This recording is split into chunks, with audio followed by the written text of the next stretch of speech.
Her mother died after giving birth to her, leaving her father with the sole responsibility of caring for her.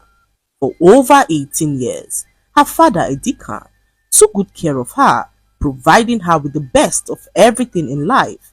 They spent so much time together, creating a bond that seemed to be unbreakable. Idara loved her father so much and never spent a day without seeing or talking to him. Idara finally gained admission into the university. Her campus was 2 hours away, and Idara thought of being away from her father. But her father, a deacon, encouraged her, reminding her that education was important for her future. He promised to visit her often, and Idara was so happy, knowing that her father never went back on his promises. She left for school and made new friends who made her time in school a pleasant experience. After several months away, Idara returned home to the shocker of her life. She walked into her father's mansion and was welcomed by a strange woman who introduced herself to her as her father's girlfriend. Idara stood there confused as her father walked up to her to welcome her home. He was so delighted to introduce Emem to his daughter Idara, who did not look happy to see another woman in their home. Idara forced a smile, trying to mask the storm brewing within her. She had always thought of her father as hers alone, a bond she believed was too sacred to be severed by just anyone. But Idara knew better than to show her displeasure in front of her father. She faked her smile as she warmly spoke to Emem, who was so delighted to see how happy she looked. What Emem did not know was that beneath the smile was a brewing resentment which Idara was trying so hard to hide. It felt as though her perfect world had been shattered into a million pieces, as Idara felt betrayed by her father, who she never believed would ever love another woman. She felt betrayed, but vowed within herself to keep her feelings hidden for now. Idara watched Emem closely, pretending to be cool with her. They watched television together and even sat on the couch, talking and laughing for hours. Emem thought that she had won Idara over. What she did not know was that Idara was waiting for the right moment to strike. The next morning, Idara joined Emem in the kitchen to prepare breakfast. It was a beautiful morning, and her father had requested for some boiled yam and egg sauce. Emem, who was a very good cook, was making the sauce when Idara walked in to see what she was doing. "I can see that you're cooking," Idara said to Emem, who smiled and informed her that she was preparing her father's favorite meal. Idara saw this as her opportunity to sow seeds of discord between them. She struck up a conversation with Emem, asking why she had decided to stay with her father, and Emem blushed as she began to give Idara all the wonderful reasons why she had decided to stick with him. Idara could feel her anger rise. She pretended to have just remembered something as she excused herself from the kitchen. A few hours later, Emem heard her voice being called by a deacon. She rushed off to answer and realized that he was holding some items in his hands. "Why did you steal from me?" a deacon asked Emem, who stood there confused as she wondered what he was talking about. "Steal? What are you talking about?" Emem asked, her voice trembling with confusion and fear. She stared at the items in the deacon's hands, which she had never seen before. "I don't know what you're talking about. I'm not a thief," she said as a deacon asked her what his items were doing in her bag. Emem stood there confused as she tried to explain to a deacon that she wasn't a thief. Even Idara joined Emem to plead with her father, who threw Emem out of his house and warned her never to show up in his home again. Emem stood there confused, unable to comprehend what had just happened. All her pleading went on deaf ears as a deacon made up his mind never to have anything to do with a thief. Idara could not contain her joy. She pretended to be sad about the incident, while jubilating in her heart. Months passed, and the deacon moved on with his life. His focus was now solely on Idara, who was so happy to have her father all to herself. However, loneliness began to creep into a deacon's life again. He met a woman named Ukeme, a kind and gentle woman who worked as a business consultant for a reputable company. Ukeme was graceful and had a calm demeanor, which won Edikan over quickly. When he introduced her to his daughter Idara, Idara greeted her warmly, but in her mind, she was already planning her next move. One evening, Ukeme decided to spend some days at their home. She arrived at the house and met Idara, who looked so delighted to see her. Idara even prepared a delicious meal for her, and Ukeme was so delighted to see how friendly she was to her.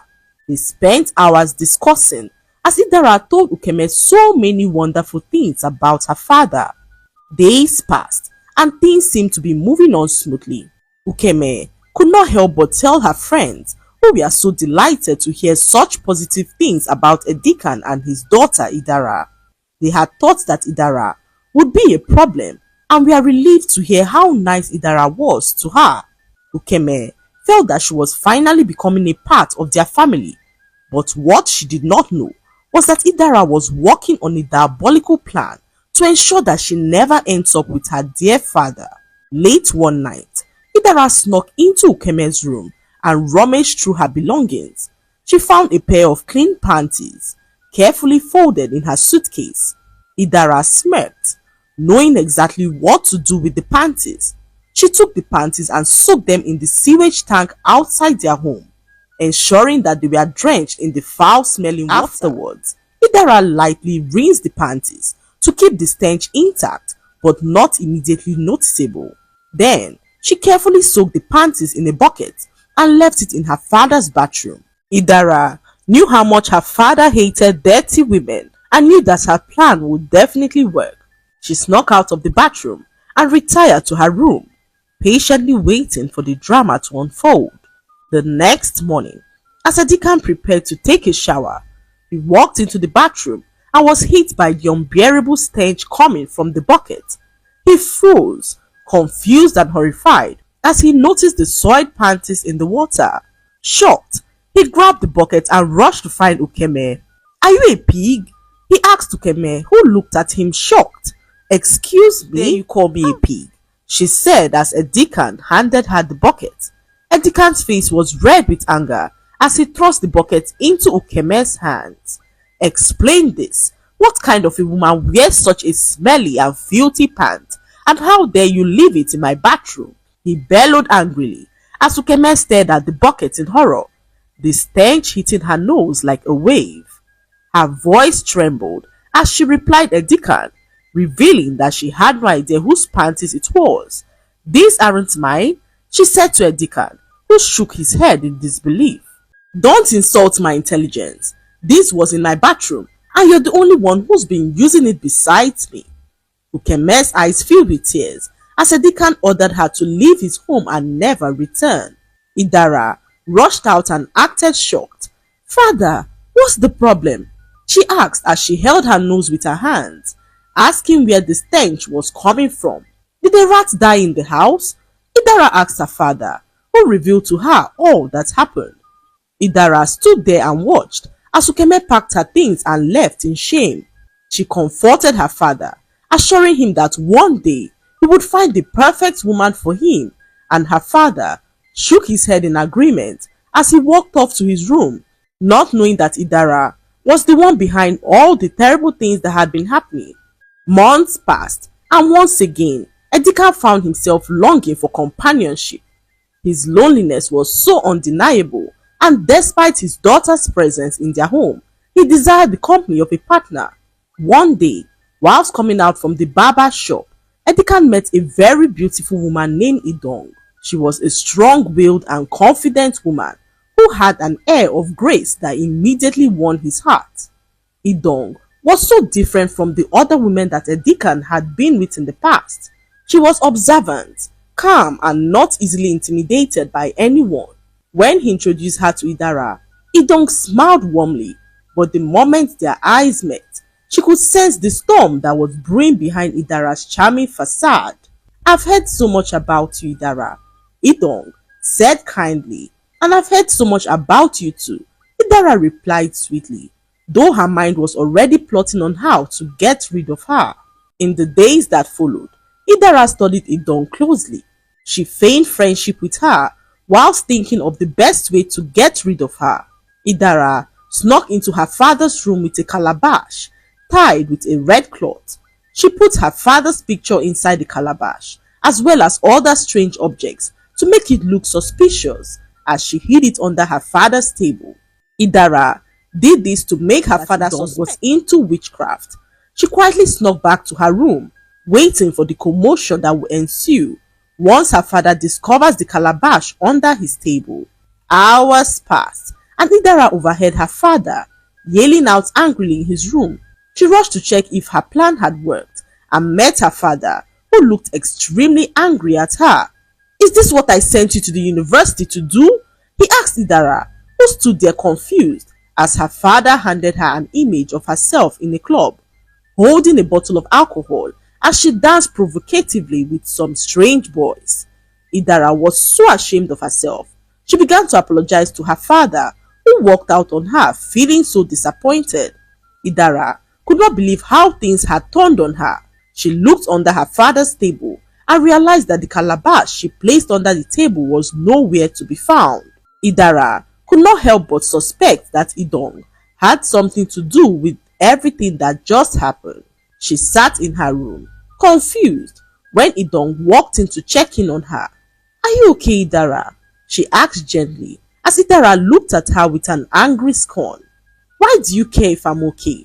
she snapped, her voice sharp and condescending. Idong remained calm, her calm expression unshaken by Idara's hostility. "Because I care about your father, and by extension, I care about you. I can see that you're struggling with something. If there's anything I can do to help, please let me know," she said softly as Idara scoffed and folded her arms. "After what you just did, you have the effrontery to stand here and act all kind towards me? Soon enough, my father will see you for who you truly are," Idara said to Idong as she ordered her to leave her room. Idong quietly retreated, seeing how angry Idara was in that moment. A few hours later, Idara was walking past the kitchen when she realized that Idong had just prepared a pot of stew. She quietly snuck into the kitchen and poured a huge spoon of salt inside the stew and stirred it gently to dissolve the white particles of the salt. Idara quickly retreated to her room, waiting for the commotion to unfold. She heard a knock on her door as Idong came to inform her that dinner had been set. Idara gently walked to the dining table and met her father, who was already seated and ready to eat. Idara's eyes were now fixated on her father. She expected a frown, perhaps a wave of disgust, as the salty stew touched his tongue, but instead, Edikan smiled broadly, looking genuinely pleased with the food. "This is delicious, Idong. I don't think I've ever tasted stew this good in my life," he exclaimed, taking another spoon of the food. Idara's jaw dropped. She could hardly believe what she was hearing. She had dumped an excessive amount of salt into the stew. How could he possibly be enjoying it?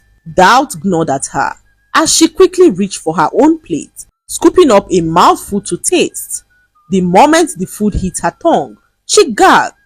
The salt was overwhelming, burning her taste buds with its intensity. The food was practically inedible. She glanced at her father, who continued eating with visible delight, unaware of her shock and discomfort. In that moment, it dawned on her that Idong served her the salty food, a different one from that which her father was eating. Idara could not waste the food. Her father hated waste, and she could not let him know that something was wrong. Idara knew that her father would notice what she had done if she left her plate untouched and could not afford any form of suspicion. So, forcing a strained smile, Idara picked up her spoon and began to eat the salted stew, each bite feeling like a dreaded punishment. With every gulp, she fought the urge to spit it out, her throat tightening as she tried to swallow. Her eyes watered, but she kept going, determined not to let her father see that something was amiss. Idong, seated across the table, caught Idara's discomfort and softly raised an eyebrow but said nothing, her expression remaining neutral. As the dinner drew to a close, Idara pushed back her plate, her stomach churning from the excessive salt. She could barely keep the food down and her lips felt dry and parched. Meanwhile, her father Edikan leaned back in his chair, a look of satisfaction on his face as he finished up his meal. "That was truly delicious, Idong," he said, wiping his mouth with a napkin. "I'm glad you cooked tonight. You're becoming quite the excellent cook." Idara's face flushed with a mix of anger and humiliation. This plan, like so many others, had backfired spectacularly. She had hoped to ruin Idong's evening, but instead, she was the one left with a bitter taste in her mouth. As she rose from the table, she cast one last glare at Idong, who met her gaze with a strange smile. It was clear to Idara that her efforts to drive Idong away were only digging her deeper into trouble. She made her way to her room, her stomach aching and pride wounded. Idara knew that she was facing an uphill battle, and the stakes were getting higher with each failed attempt. The next morning, Idara sat up in her room thinking of her next plan. She could not let Idong win in her game and had to do something about it, and fast. She went through Idong's bag and came across her health card. Idara realized that Idong was asthmatic and knew that she hadn't told her father about it. Idara knew all too well that her father would never want to be with a woman who suffered from asthma. The condition had taken a heavy toll on him, as it was the same illness that claimed her mother's life shortly after Idara was born. The pain of that loss had shaped much of her father's decisions, and Idara was certain that her father would avoid anything that reminded him of her mother's death. So, Idara came up with a plan to expose Idong. She lit a candle and left it on the table in her father's bedroom. Idara believed that the smoke from the candle would trigger an attack capable of exposing Idong for who she truly was. She quickly left the house to avoid any form of suspicion and went to her friend's house, who lived a few minutes away. Idara was so confident that the smoke from the candle would create enough discomfort for Idong to reveal her hidden secret.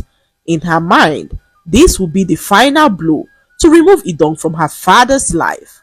What she did not know was that her plan was about to backfire in the worst way possible. Idara received the call from an unknown that her father was rushed to the hospital. Terrified, she quickly rushed to the hospital and met her father, whose face and body was now badly burnt.